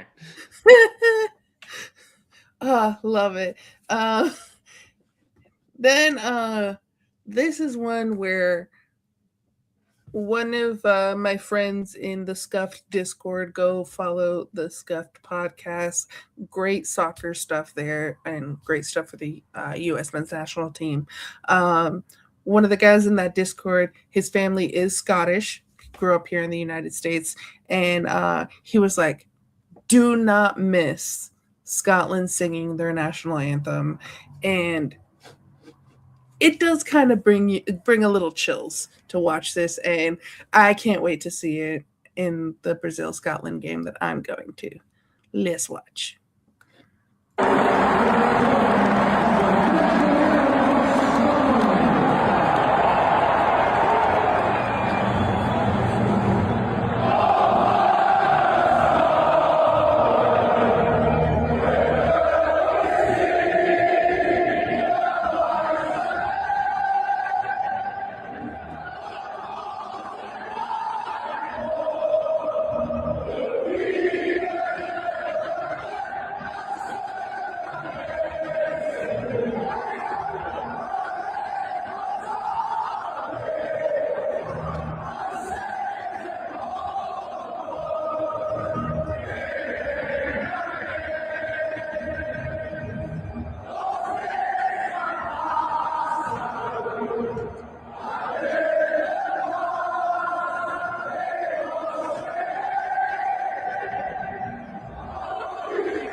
Just beautiful. Just also beautiful. Speaking of national anthem, shout out to Dan and Shay. They nailed the national anthem for the U.S. game. I went back and watched that. That Dan and Shay did a great national anthem performance there for our game. So hey, Ryan says, "Make me sad Scotland was in Boston and not Seattle." Well, get ready. Get ready. But yeah, that was fun to watch. I can't wait to see it in person. Scotland go on to break the World Cup noise record, creating the loudest noise ever recorded at a World Cup. So The Scots have that. And then another cool thing about the Tartan Army is wherever they travel, they donate to a local charity or cause. And the Tartan Army raised $10,000 for the Hasbro Children's Hospital. Yeah. So, like, not only are they having fun and providing us entertainment, they're also putting good out in the world. So that's really fucking cool. Yeah. And there are so many more videos that if we showed them all, we would be here for hours. Yeah. Please go look them up. Go look them up. They're worth your Have yourself a laugh. It's going to leave you with a big old smile on your face. And the northeast of our country, it's no longer New England. It is now New Scotland. Yeah, right. You finally did it, guys. You finally did it after all these centuries. Now, he could not be here live with us because it is way too fucking early in the morning and he has to go to work at 6 a.m. his time. But Drunken Prayer, a Discord member, you can join the Discord link down below, did send us a little video to talk about his Scotland and his Tartan Army. Hey folks, sorry I'm doing this on my phone, but Saul asked me if I'd record a wee message for the World Cup about how Scotland's doing. Aye, fucking excited. We made it through the first bloody... We actually came top of our group. Saul's been sending me all the bloody memes about how we're doing and how the Americans think of us, so... I heard we've drank Boston out of beer before 9 o'clock, which is absolutely amazing. Glad to see our boys are doing us proud out there. Been a long time since I've seen you all, and sorry for the wee bit of scruff, but that can't be helped. Aye, no, fucking well chuffed. Hopefully we do better than England. Doubt it, we've got bloody Brazil coming up, don't we? Only downside is I had Haiti in the World Sweepstakes, so I was kind of rooting for them to win. Bittersweet that we won that one because I could have won some money, but well, what are you going to do? But I hope you're all rooting for us out there. At least I hope you're rooting for us over the English. Maybe America as well, but we'll see. We'll see how you feel about your own team. I'm not going to get into politics right now. Bye. Fucking brilliant. Come on the boys, come on the Tartan Army. And I hope, here's hoping we actually get through the first bloody round. If we do, it'll be the best thing in the world. Hope you get enough tenants out there to last the boys. Have a good one. Bye. Thanks. Thank you, sir. Thank you, sir. For us. Yes. But yeah. Surprisingly, he wants to do better than England. I didn't see it coming. Didn't see it coming. I love the match. Scotland versus Haiti was fuck England versus fuck France. Yeah.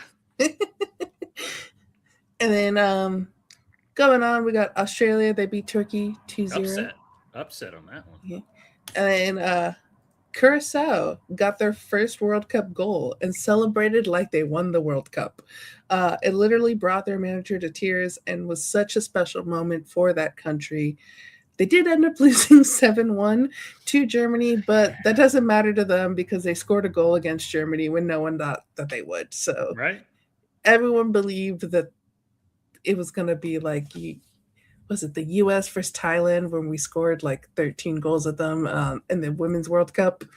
People thought it was going to be like that with Curacao. So the fact that they got a goal against Germany, that's something to be proud of. And so good on them. Yeah. Then the Netherlands and Japan tied 2-2. The Dutch have one of the best, like, just pre-game traditions where they're jumping around, and they do this every tournament, men's or women, and like it's just so cool, so fun to watch. And the fact that it's just a sea of orange, like jumping in unison, it's great. So let's watch.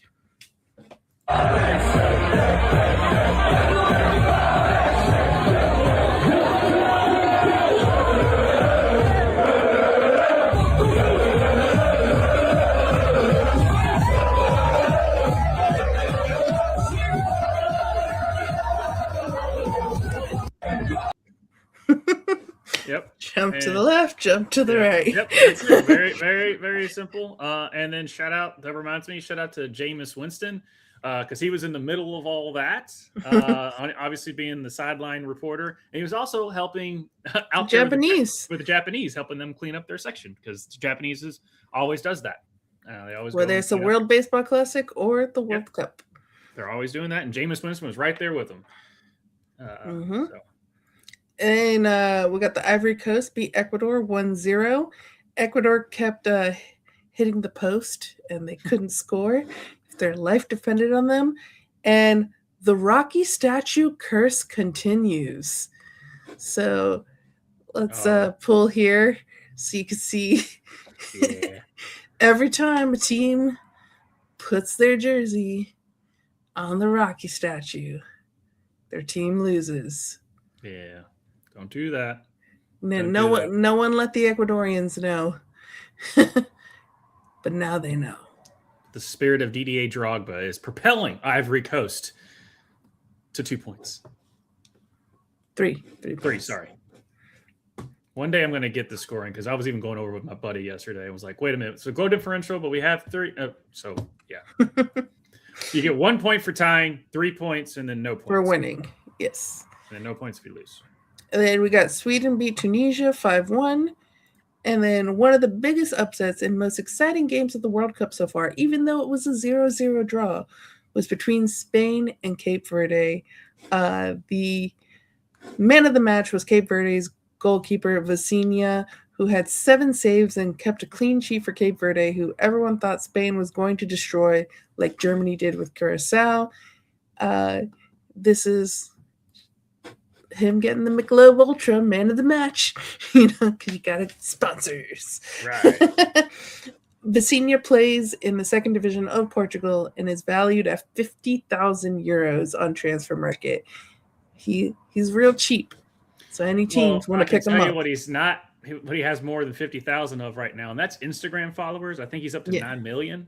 Since that game. He started this with not very many Instagram followers, and now he has way more than the population of his country. Yeah, his country has 650,000, something like that. Yeah.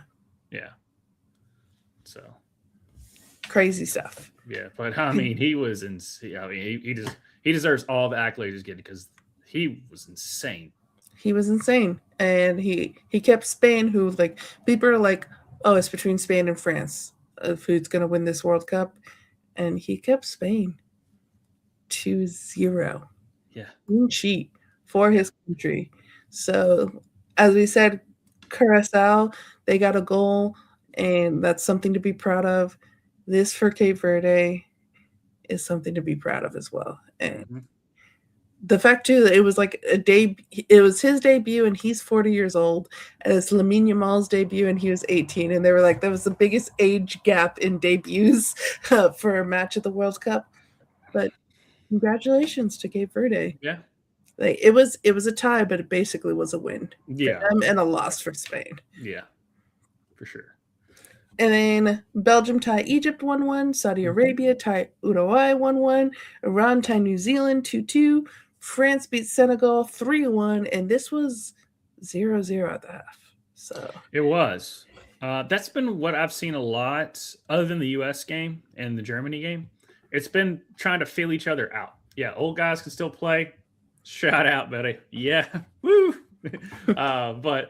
But yeah, that's what I've just noticed, that a lot of times in the first half, it's just teams trying to feel each other out, and then they go into half, and France came out and just was, because I was watching a little bit, I have it on in the background, and it was just like it was like watching in the Uruguay versus Saudi. It was kind of the same thing. It was like Saudi got that goal in, and then they just fell back. They didn't try to be aggressive. They were just like one to protect.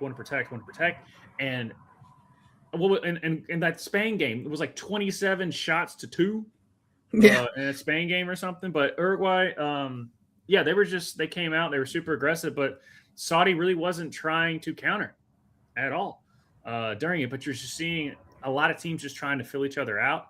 So I don't think it's as indicative of the Spain team that we're going to get. I don't think it's indicative of the Belgian team. I think Egypt's really good. And Egypt low-key should have won that match. Yeah. But yeah, France, it was tied. But Senegal is not bad. Senegal's a good team. Yeah, but no, France is, you can tell they're a different caliber. And what was so funny in that match is so France is up 2-0. The Senegalese player scores to make it 2-1.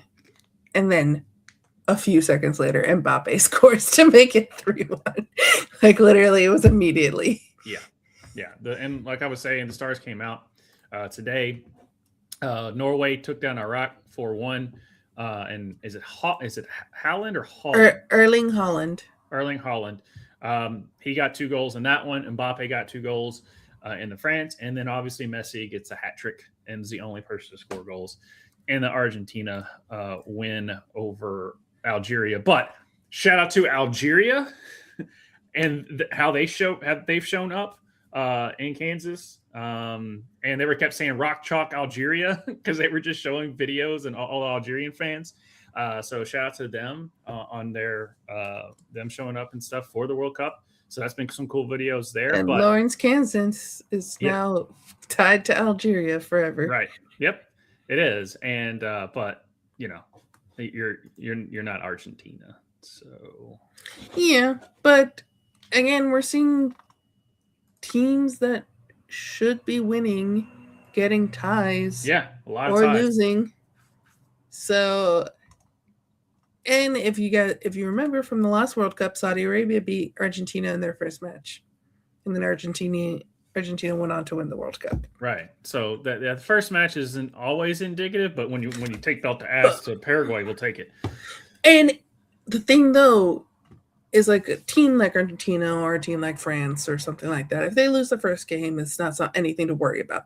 When it's a team like the United States or something that is more like mid, a team, not one of the top 10s, not one of the worst, but somewhere in the middle.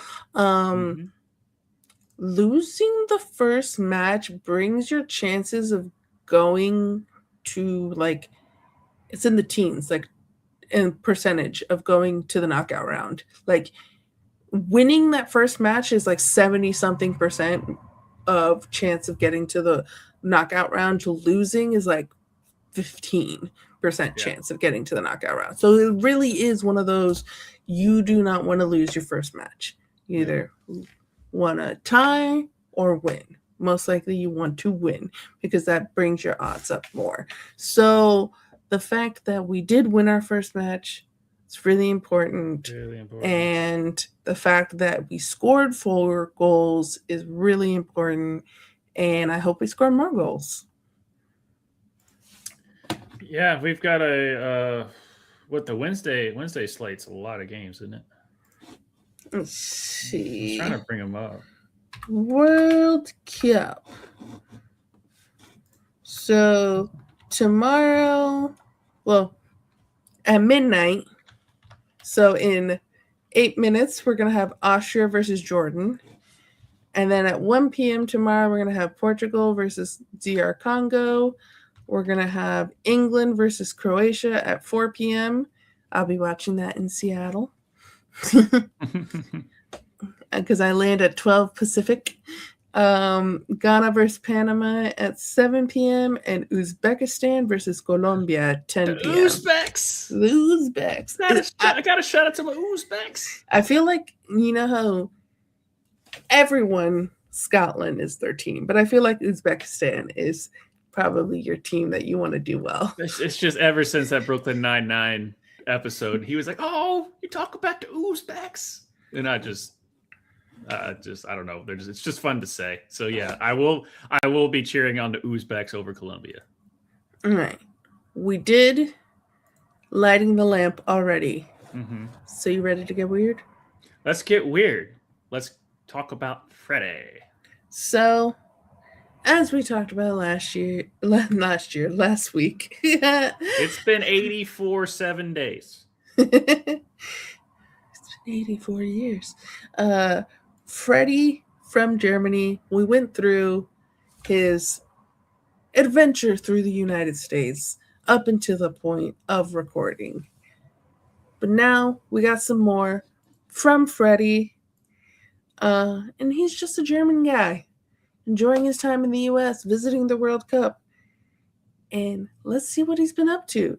So where we left Freddie was he was experiencing Buc-ee's at 1 a.m. So we didn't have this picture last time we went live. Now we do.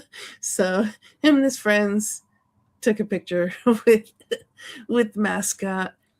Great on this. I mean, I give it a B. You know, would like to see crazier poses with Buc-ee, but I'll take it. I mean, he is holding Buc-ee's hand. It's true. It's true. Shout out to that one video you showed me as well. The dude from France was trying to talk shit about Buc-ee's, and at the end of it, he was like, "F it, I love that beaver."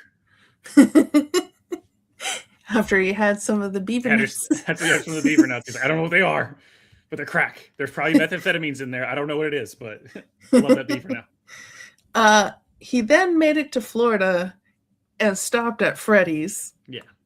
Because you have to. Yeah, gotta eat here. The Free State of is a new addition by my wonderful governor, who had put his name on the sign as well. Thanks. Yeah. Side note, every time I drove to Miami from WKU, I would cross the state line and be like, oh, I'm home. And then I'd have 7 more hours to go to Miami. Then he became an Ella Langley fan. Goes, the best discovery of our road trip has been a musician called Ella Langley. We had never heard of her before, but after hearing her on pretty much every country radio station, we've become big fans. She's basically the soundtrack of our trip. Whatever works for you, babe. There you go. She's bringing bangs back. I know that as far as fashion. He made it to the sea. I don't know if that's in Florida or in Alabama, but he made it to the sea. And he got some Chipotle and enjoyed some more NBA finals. Great on this. I go for A because it's the NBA finals and the finals were amazing. 2, you got to get the burrito bowl. The burrito is fine, but the burrito bowl slaps. That's my go-to. I do the burrito bowl from Chipotle. So A on this one because he's watching a really good series and he has my order. There you go. Then he found a Bass Pro Shop. Found another surreal place on our way. I know some people will say I'm too positive about everything I see, but this place was crazy. They had a shooting range in the store. Yeah, you can't describe a Bass Pro Shop. You just have to go there. Yeah, and it is you an have to experience. experiencing. It's an experience. Hey, Freddie, and if you really want to go to a Bass Pro Shop, go to the one in Memphis. It's in a damn pyramid. Yep. Yeah, people were commenting like, wait until he sees the pyramid. Yeah, wait until the pyramid. Yeah. And then he watched the Mexico versus South Africa game at a Buffalo Wild Wings. Great on this. It's Buffalo Wild Wings. Yeah. Buffalo Wild Wings were really good in the 2000s. Yeah. I feel it. Then Freddie got a shout out on the radio. The most surreal thing of our trip so far, currently driving towards Louisiana, and the radio station we were listening to started talking about our trip and played Ella Langley especially for us. That's pretty cool. Then he made it to New Orleans and went to Waffle House again. Mm-hmm. So he told us he was going to go again, and he did. He did. Great on this. You go to New Orleans, dude. New Orleans is one of the best places I've ever been. I hope he got. I don't know what the next slides were, but did he get any Cajun food? Because I didn't think I saw anything. I don't think he did. That's the only thing. That's the only thing I have to judge you on. No beignets. No jambalaya. No gumbo. No red beans and rice. No shrimp po' boy. Yeah, you're in the Mecca, man. You're in the Mecca. But he did tour the Saints and Pelicans facilities. Yeah. They got to hold a Super Bowl trophy. You lucky bastards. He took a pit stop at LSU on his way to Houston. So there's some more. Go back. There's some more. My boy Tyler Shuck from Louisville. There you go. Quarterback for him. So there you go. So I grade that an A+. Because took a photo of Tyler Shuck. And then he went to LSU. And apparently found a German at LSU and a British guy who showed them around. That's the one thing that I've always wondered is English or Europeans coming over and seeing our college campuses and comparing them to them. Obviously, the football stadiums are ridiculous. Like they don't have anything like that over there. But just seeing the structures and everything of how each college campus is laid out compared to Europe, because you just only see what I see. I've never actually been over there to see any of their universities, like Oxford or anything like that. So the universities that I've seen when I've been in Europe, it's very much a part of the city, where it's like colleges in the U.S., or at least the ones that I've been, seem a little bit more separated from the town and have like roads around it and things like that. Where like when I was in Dublin, like Trinity College, like that's just easy to walk through. So you kind of like, it's more like NYU. That's what I was in gonna New say, York, NYU, where you could just walk through by happenstance walk through the college. Yeah. And then lives were changed when he visited Raising Cane's. Yes. Great on this. Raising Cane's, they just built one across the street from my work. I stop there at least once a week. Nice. And as of right now, I'm not regretting that decision. Eventually I will. But Raising Cane's is so freaking good. It's real good. It's so good. And then he finally made it to Texas. And next up, JJ Watt hooked him up in Houston. Mm-hmm. So our room for the coming days in Houston, I don't even know what to say about this. This is just unreal. No words. Huge thank you to JJ Watt for giving me and my friends the opportunity to stay at a place like this. Yeah. Shout out JJ Watt. Yeah. Is the team that he co-owns, or is it a German team? No, it's English. Okay. Yeah. And I took away the thing there so you can see JJ Watt saying, "I got you covered in Houston, big dog." Yeah. I don't care who the mayor is. It's JJ Watt. JJ Watt runs that city. Yeah. And then next up, he enjoyed the Germany 7-1 win over Curacao. Oh, he actually did go see the game. Okay. Yeah, he actually went to the game, what he was originally there for.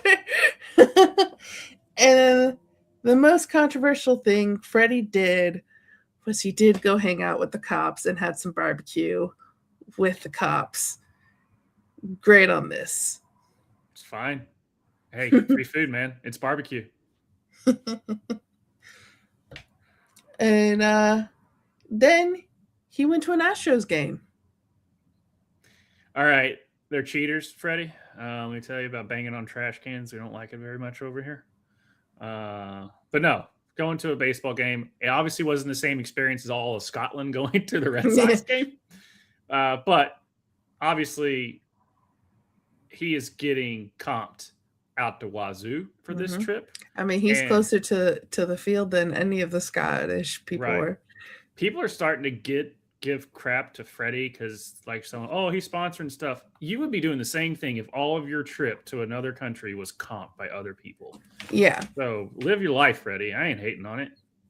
Yeah, I'm not hating on Freddie for basically he was like, I'm just enjoying the United States. Yeah. And people now are wanting to give him things, so he's having the best trip of his life. And hey, if people ever want to give me free shit, I'm here. But for me, and I said this last week, and I'll say it again, one of the greatest things about the World Cup being here is that people from around the world are seeing that we are not our governments. Mm-hmm. And this includes the United States, but it also includes all the other countries that are here. Mm-hmm. People are not their governments. We have so much more in common than we have differences. And people just want to have fun with each other and live good lives. And so the fact that there is kindness that You're seeing Algerians and people from Kansas having fun together. You're seeing a German go through the South and enjoying his time. You're seeing the Scottish in Boston. You're seeing the Japanese. Everything big in Texas. We like it. Yeah. You're seeing the Koreans and the Mexicans having a fucking party in Mexico. It's just really beautiful to see. And when you look at it at a human level, I think I was listening to the Men in Blazers when they had Trevor Noah on, and they were like, there's such a rare time that human beings are on the same frequency with each other. And one of the times that a good amount of the world is at the same frequency with each other is the World Cup. Yeah. So when Roger Bennett from Men in Blazers says football, meaning soccer, is the most important, least important thing, the reason why we love sports is because it does bring people together. It does. So I love it. I love it. No, this. I kind of told this to my buddy yesterday. I said, once you got through all the bullshit, it's been an amazing World Cup as far as the cultures and people and everybody hanging out and figuring out certain, like, just all hanging out with each other. The worst thing is our government and FIFA, but the actual people, great. Like I said, once you get all the bullshit out of the way that pisses you off, and once you take that out of it and just realize the bigger picture is the people of those countries. Obviously, the soccer is part of it. It's why everyone came together, because of the sport. But at the end of the day, it's the beauty of everyone coming together and just hanging out and learning about each other and just having a blast. So that's why I'm jealous. You get to hang out with all of the Aussies. With the Aussies. And and the Brazilians and the Scots together. Ooh. In Miami. That's gonna be interesting. It's gonna be great. I'm looking forward to it. Because Brazilians are taking over Times Square. Yeah, Brazilians were taking over Times Square, and you're seeing over Dallas. The Ecuadorians were taking over Philly. Yeah, they broke the cardinal rule, but they didn't know. They didn't know. Now they do. And now every other team will know too. Do not put your jersey on Rocky. He doesn't like it. No. But Josh, where can the people find us? People can find us.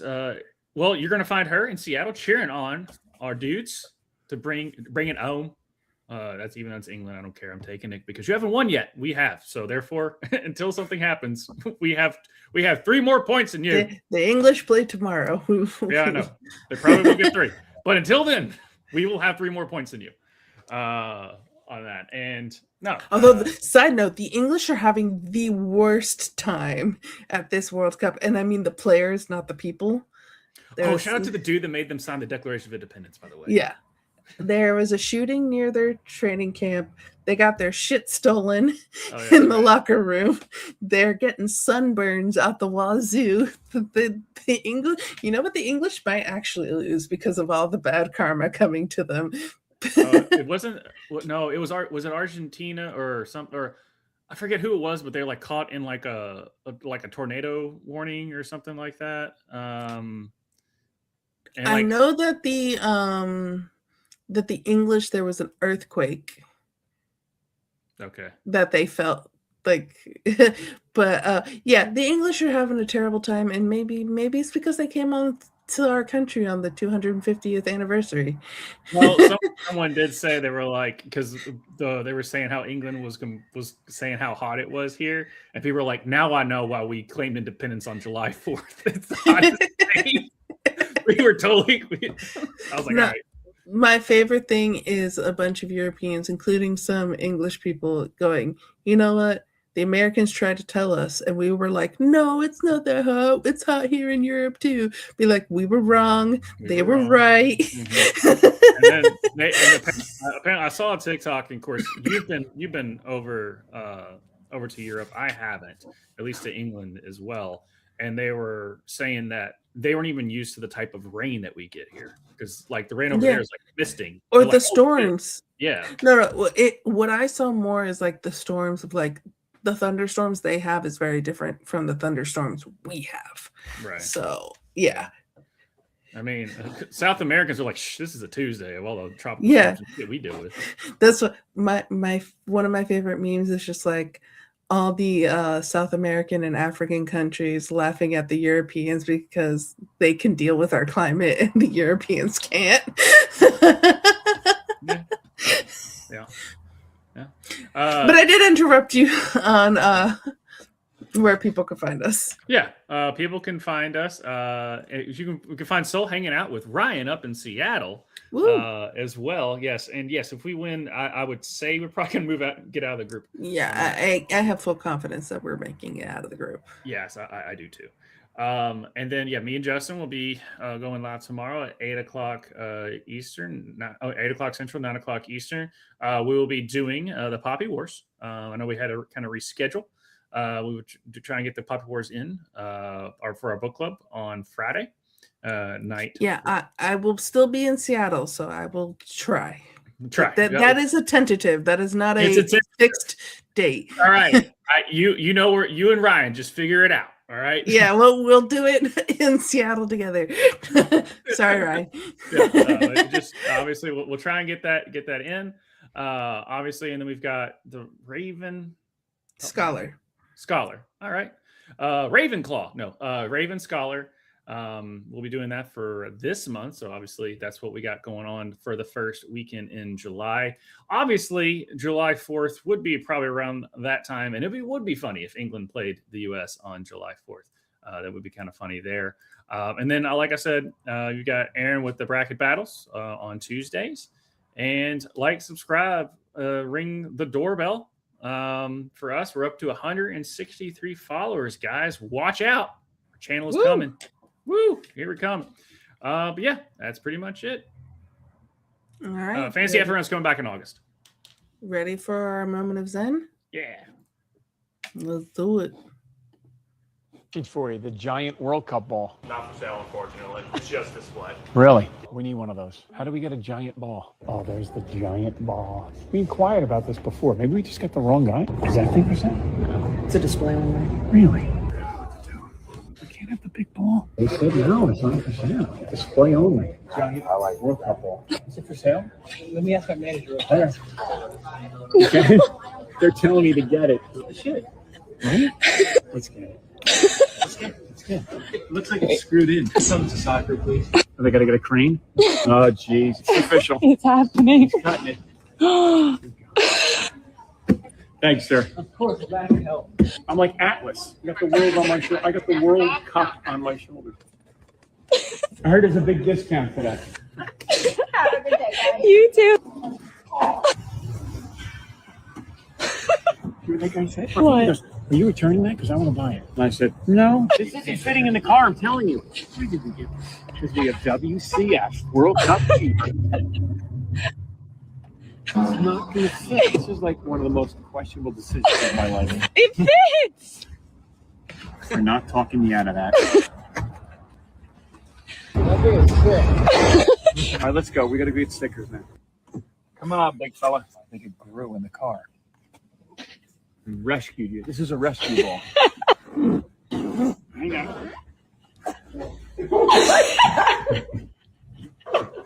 They sold us the display ball. We got it. Questions for you. The giant World Cup. It looks so much smaller on the thing. It did. And then he grabbed it. I'm like, oh my gosh, that thing is huge. What's that guy's handle? He's everywhere. He's like the dad something. He's like the soccer dad or something. He's like known as like something dad, and he's always on. He's always at big sporting events and stuff. He's pretty known on social media, but he's hilarious. That was great. He got the display ball, giant display ball. So safe travels. Thank you for everyone joining us in the chat. Thank you to Jason for joining us to celebrate your Hurricanes accomplishing a championship in 20 years. Shout out to Justin and his Knicks for winning the championship in 53 years. Congratulations to the Tampa Bay Lightning. You will probably win it next year, since I picked you to win it this year. And it can happen. You know, good. You're on that Pochettino. Why not us? Punch. Yeah, why not us? Goodbye, everyone. Hey, guys.